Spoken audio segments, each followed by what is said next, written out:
Hey, what's up, Dean? Sear Performance. We are back at the shop. Not at the track today. A lot of fun yesterday up in Gainesville. Got to hang out with Jamie Low Dollar, Jamie Dollar of Low Dollar. So good dude. Met a bunch of people. Super nice. Going back Thursday to Bradenton, so that'll be awesome. But today, here we are fighting the Firebird. So I took the intake off, checked the oil pressure sensor. It was dead. This is the one that he had. It's got some white funky stuff in it. So I swapped it with a new AC Delco 12677836. That fixed it. The fuel pressure sensor, this is his. You can see it, like, it was turning brown. So I would imagine it's dead, whatever. So I got a new one on, cheap one. Put that on. That works. So the intake's all back on. Everything's good there. Also redid the steam port. I took it off the heater hose fitting of the water pump and welded in an 1/8 inch MPT into that upper tube. Used a 90 hose. Used straight fitting with a 45. So steam port is now to the upper hose. You could go in this neck here, but that's a really short run. Normally you would go from over here to over here. But I think, yeah, my bolt is loose down here. This belt was flinging around. It might just be because it's super long, but I gotta tighten this bottom. Oh, and maybe actually tighten the alternator up and lock it in. Yep. So all of that stuff is done. I rechecked all the E85 content sensor, the wiring and everything. This used to be the 12 volts that came out of the Holley auxiliary port, which does not provide 12 volts. So I'm not sure if one of the other people cut it within the harness somewhere. I would imagine they did, because that kind of seems to be the theme with this car, is people prior to me kind of tore into it and messed it up. So back over here. So I have one fitting in. I'm so squirrel today. I have the one fitting in for a hose. I ordered the back fitting, which is 3/8 MPT to 5/8 hose, and then I ordered that U-shaped bypass hose. I tried bleeding the coolant system, and it would not. It just kept boiling steam. So I'm definitely 100% positive I'm getting air trapped somewhere. Floor has 6 gallons, probably, maybe 4, of water on it. So oil's clean. So nothing going in the crankcase. Not really sure why it won't bleed out. I ended up putting jack stands under the car and lowering the back of the car down all the way, so it's on that big, it's got squat life right now. But the E85 content sensor is not working. Like, that's something simple he can take the fittings off and put on himself. I need the car to go. Everything else seems to be working good. Once I get that bypass hose on, I'll bleed the coolant one last time. I'm gonna stop in the morning and get I have a bunch of stuff to do because of the freeze here overnight. We have a bunch of pipes broke. So yup. What else? Yeah, that's pretty much it. Oh, the brakes are bled. The line's finished over here. So that was the first thing I did. The brake line runs out. I gotta bang this one up just a smidge, but it runs across the front radiator core support. So you can't really see it because the sun is blinding. You can kind of see it behind that blue rubber. So it comes all the way across, and then you can see it back there. It goes up over the exhaust, inside the frame, outside the frame, behind the coilover, a couple peak clamps, ties in. So no leak. Nice double flares, all that good stuff. Welded this tab on. For whatever reason, this hose is much shorter than the other hose.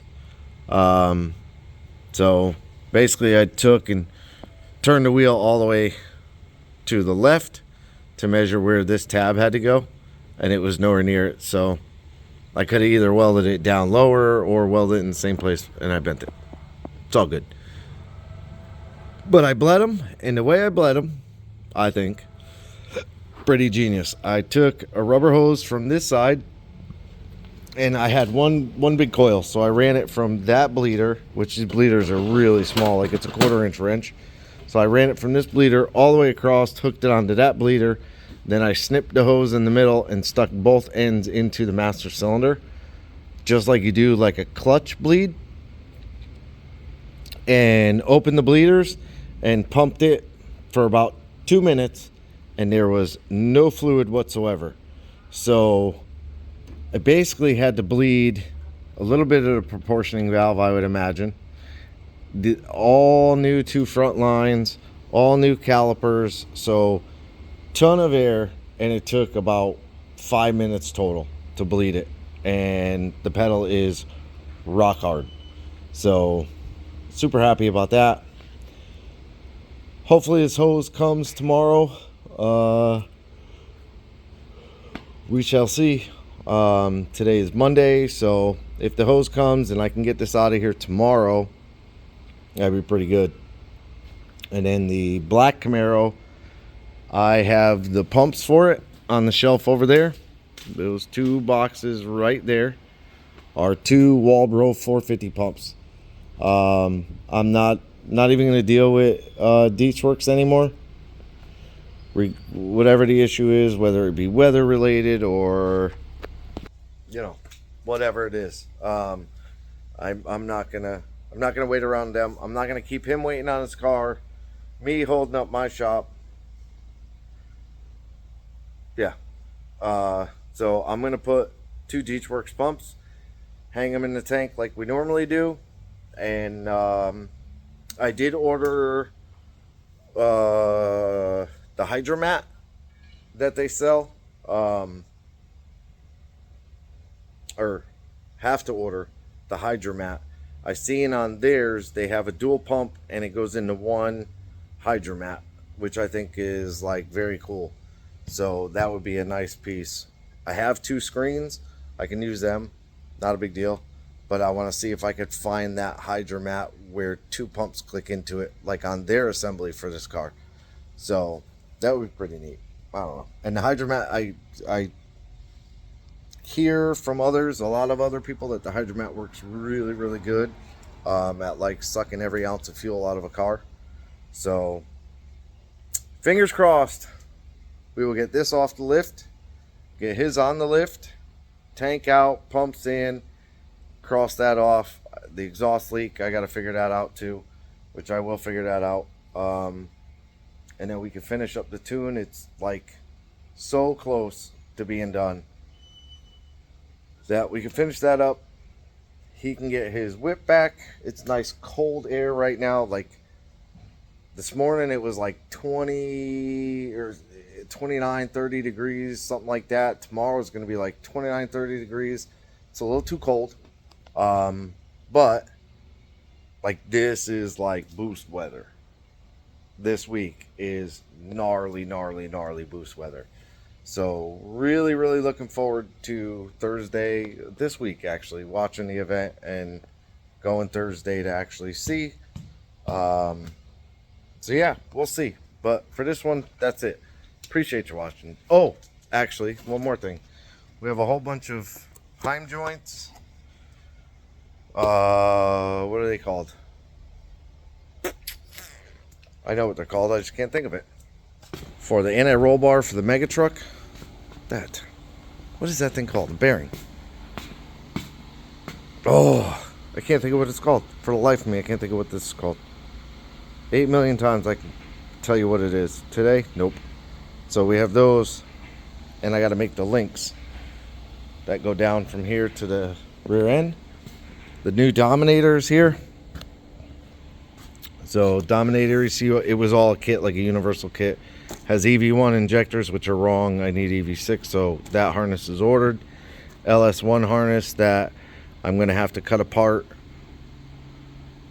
And I'm not sure how I'm going to do it. If I'm going to pull that whole harness basically apart, like cut everything apart and separate everything out.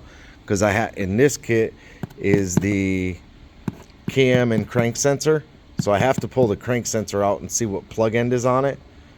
Or figure that out. Yeah, see, here's one of the socks for the pumps. There's the other sock. And make sure it's probably, I don't know. I have to make sure I have the right plug end for it and that it's wired right and all that good crap.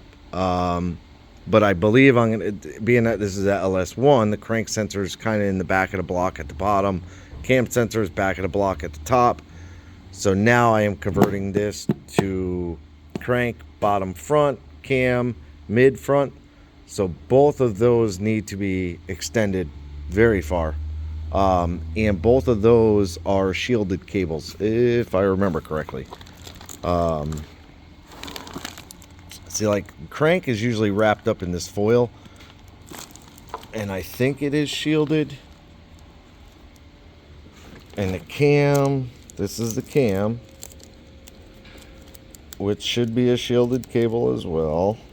I'm trying to peel it open. Yeah. So you can see it's a shielded cable.